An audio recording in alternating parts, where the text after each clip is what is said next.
और वहीं डोनेट्स्क में यूक्रेन का हमला, रूसी हथियार गोदाम नष्ट कर दिए। गोदाम के करीब ड्रोन सेंटर भी नष्ट हुआ है।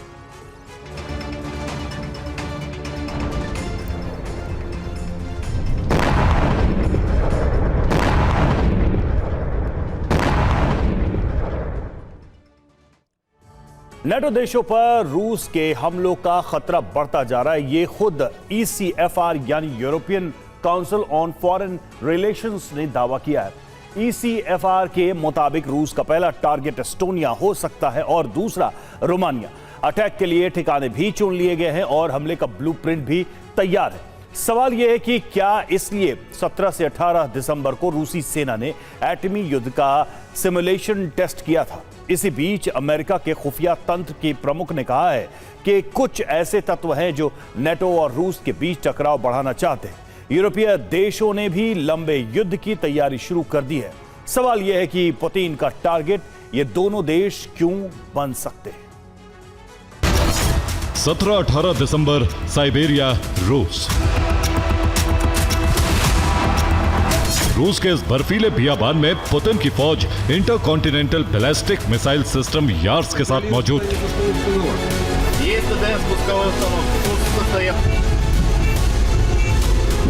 इस मिसाइल सिस्टम के तैनात होते ही यूरोप के देशों में अलर्ट जारी हो गया।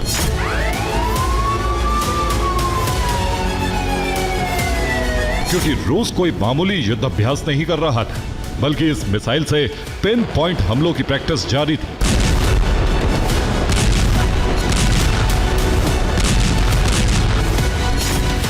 साइबेरिया में यूरोपीय देशों के मॉडल बनाए गए। इन पर MIRV तकनीक से हमले का अभ्यास किया गया। सिमुलेशन चैंबर से मिसाइल लॉन्च का बटन दबाया गया। एक वीडियो गेम की तरह असल में यूरोप पर हमले का अभ्यास किया गया।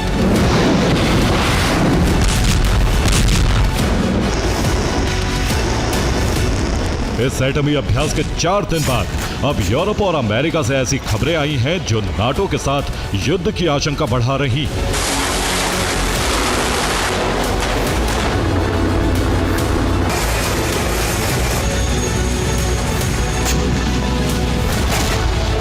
अमेरिका की इंटेलिजेंस निदेशक और European council on foreign relations ने 2 रिपोर्ट जारी की।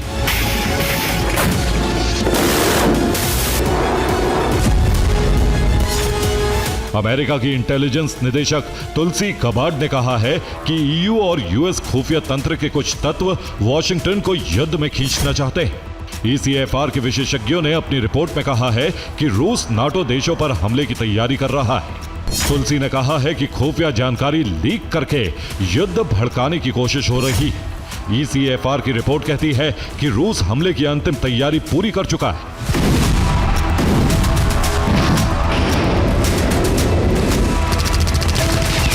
ECFR की रिपोर्ट चिंता बढ़ाने वाली, क्योंकि इस रिपोर्ट में 2 देशों का जिक्र किया गया है। इसमें पहला देश बाल्टिक क्षेत्र का एस्टोनिया हो सकता है।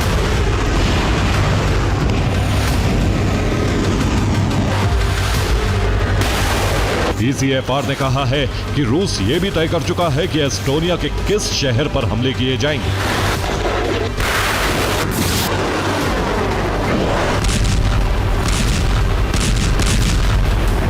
और एस्टोनिया का नार्वा शहर बाल्टिक सागर के गल्फ ऑफ फिनलैंड के तट पर है। रिपोर्ट है कि रूसी फौज नार्वा पर पहला हमला कर सकती है।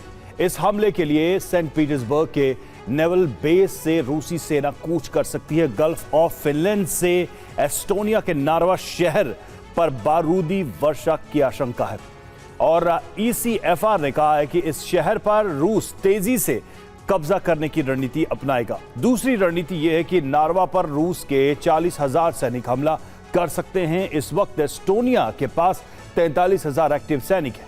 अगर युद्ध छिड़ा तो पड़ोसी नेटो देशों से 2 दिन के अंदर मदद पहुंच पाएगी, लेकिन ऐसी आपात स्थिति में नेटो वायुसेना तुरंत एक्शन लेगी। और ECFR ने यह भी दावा किया है कि युद्ध छिड़ा तो सैन्य शक्ति के मोर्चे पर रूस नेटो की संगठित सेना के सामने पिछड़ जाएगा।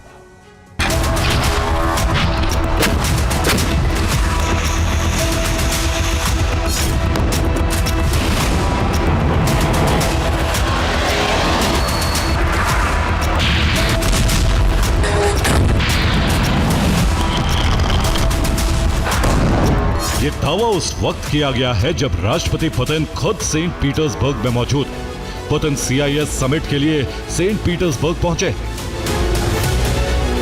इस वक्त ECFR ने दावा किया है कि सेंट पीटर्सबर्ग से एस्टोनिया पर हमले हो सकते हैं।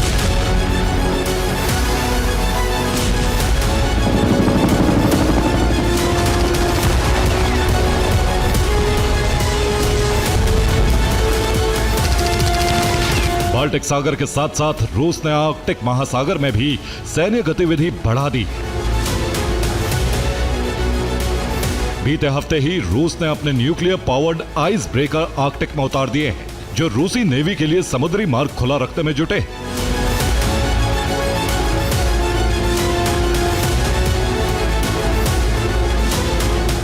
नाटो और रूस के युद्ध की आशंका इसलिए भी बढ़ रही है क्योंकि यूरोप के देश रूस के खिलाफ बड़े युद्ध की तैयारी कर रहे हैं।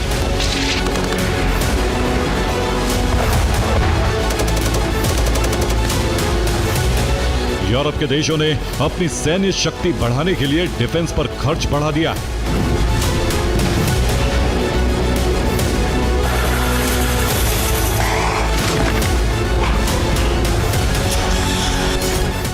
फ्रांस पहले से बड़ा एयरक्राफ्ट कैरियर बनाने का ऐलान कर चुका है। फ्रांस का चार्ल्स डे गाउले विमान वाहक युद्धपोत अब रिटायर होने वाला है। ऑस्ट्रिया अपनी वायु शक्ति बढ़ाने के लिए इटली से 12 M346F फाइटर जेट खरीद रहा है। यूक्रेन के साथ मिलकर पुर्तगाल सी बेबी नेवल ड्रोन का प्रोडक्शन सेंटर बना रहा है।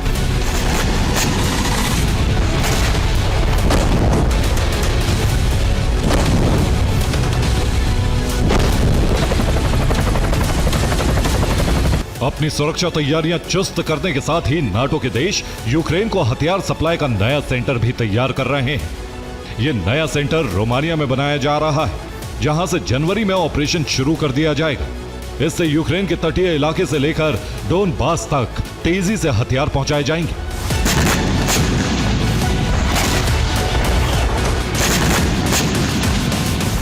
और फिलहाल पोलैंड में रेशॉफ बेस यूक्रेन के लिए मुख्य हथियार आपूर्ति केंद्र है। पोलैंड के इस बेस से कीव तक हथियार पहुंचाए जाते हैं। अभी नाटो का एकमात्र हथियार सप्लाई केंद्र यही है जो यूक्रेन की जरूरत पूरी करता है, लेकिन अब रोमानिया में दूसरा आपूर्ति केंद्र बन रहा है जिसका काम पूरा होने वाला है। अब रोमानिया से वॉरजोन तक सीधे हथियार की सप्लाई की जाएगी।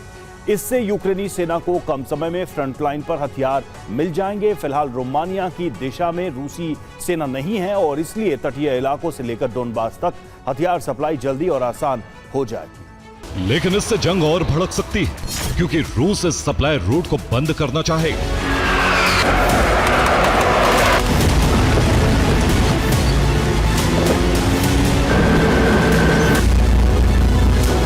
अभी ओडेसा पर मिसाइल ड्रोन हमले हो रहे हैं, लेकिन रोमानिया से हथियार सप्लाई रोकने के लिए रूस ओडेसा या फिर रोमानिया तक हमले कर सकता है।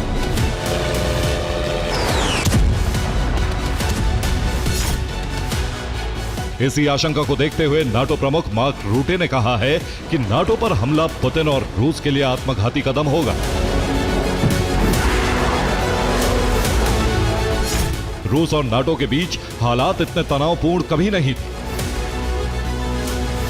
अगर ECFR या तुलसी गबार्ड का दावा सच होता है तो रूस नाटो की जंग छिड़ते ही तीसरा विश्व युद्ध शुरू हो सकता है।